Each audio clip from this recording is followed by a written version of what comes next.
monitor the convention as mandated by the Electoral Act as amended. To discuss the way forward and options open to the ADC is Professor Serime Osumbo, a senior advocate of Nigeria and a former governor of Edo State. Good morning, Prof, and thank you very much for joining us on the morning show. Thank you very much, Dr. Ruben Abati. It's nice to be on the show with you. Thank you, sir. Thank you for all your compliments. But I need to quickly clarify that I'm not a senior advocate of Nigeria. Okay. Although I'm a highly respected member of the legal profession and a fellow of the Nigerian Institute of Advanced Legal Studies, amongst many others. Yes, sir. Well, thank you for joining us, and thank you for that clarification. Now, very quickly, yesterday I thought I had Senator David Mark saying that the legitimacy of the ADC that he leads comes from the will of the people and not from any regulation or any institution. But the big question is that event yesterday, as successful as ADC leaders say it is, can it stand? In the light of the provision, Section 82, sub 3 of the Electoral Act, that INEC must monitor the convention, and INEC was conspicuously absent. The second other issue has to do with the internal crisis within the ADC itself, because that same yesterday, there was a matter in court, I think the court of Justice Abdul Malik at the Federal High Court Abuja, where about 7 persons in ADC from the states had gone to court to challenge the constitutional authority of the David Mark-led group. Now, the case has now been adjourned till April 23. That, again, may be something that we'll look forward to.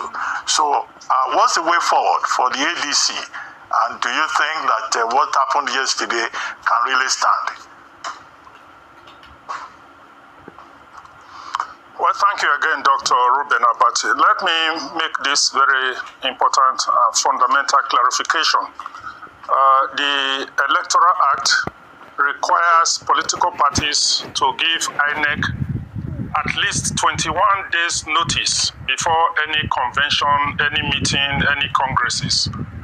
That is the duty imposed by law on every political party. And African Democratic Congress, my party, fulfilled that statutory duty or requirement.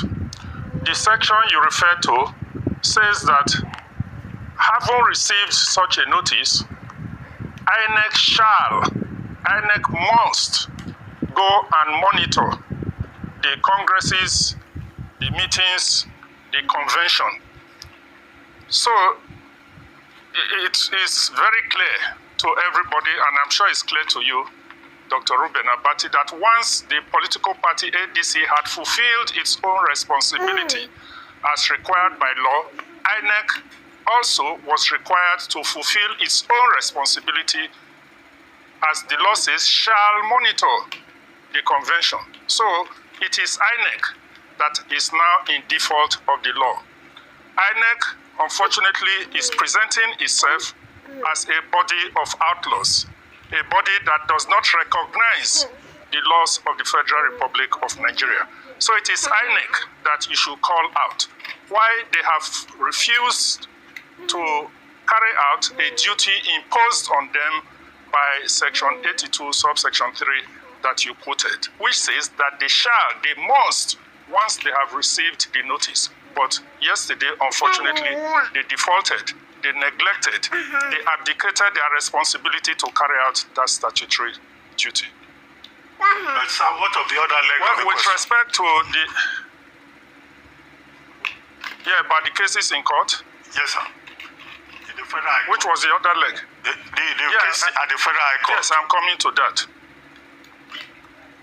Yes, I'm coming to that. Well, in the morning there was a lot of what I can regard as disinformation or fake news that there is an order or was an order stopping the convention. There was no such order at all.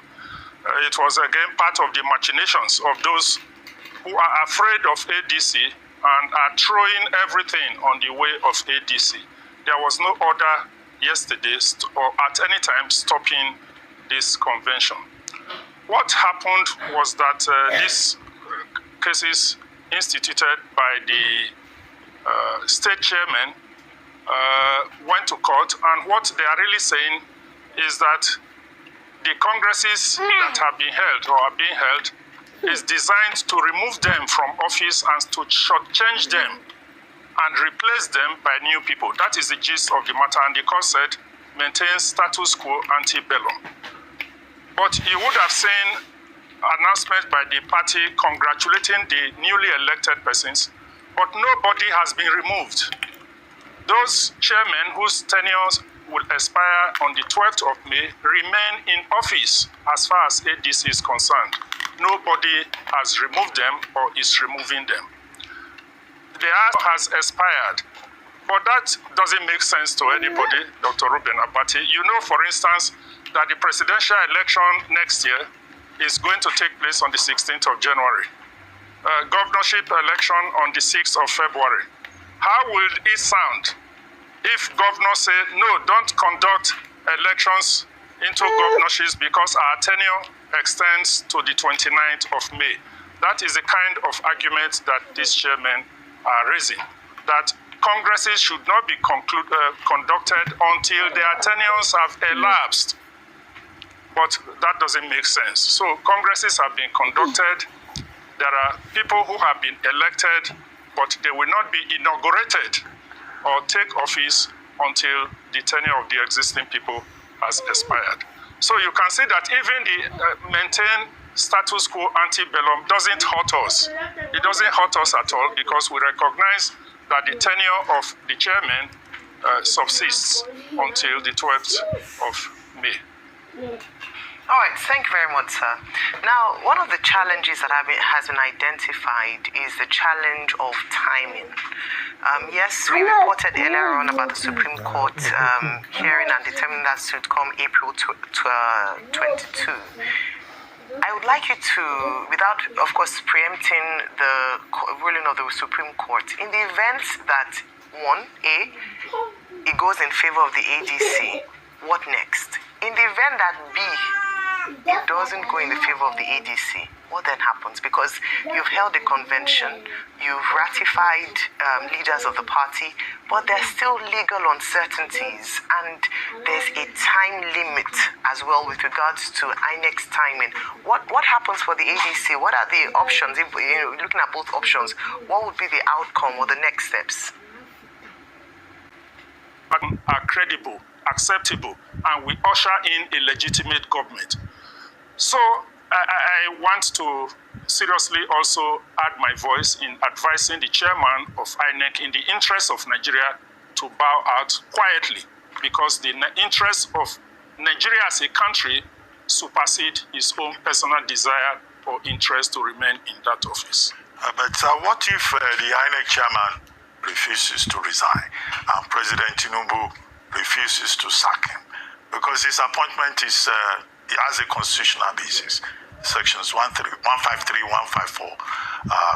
President appoints, the Senate endorses him, and that's it. So I imagine that he will not willingly resign, and the APC ruling party is not asking the president to sack him. I don't think the president even wants to sack him, along with his commissioners. So what happens? Interested in the integrity of the end result. What will it profit him or even Mr. President that you mentioned if Nigerians do not accept the results of the election because the whole process has been compromised or seen to lack integrity and credibility? So these are questions for him. Nobody can force him to resign, but his remaining there will have grave implications for the future of our democracy and the future of Nigeria. The choice is left to him and his principal who appointed him as chairman. On that note, we would like to thank you very much, Professor Usumbo, for joining us on the morning show today.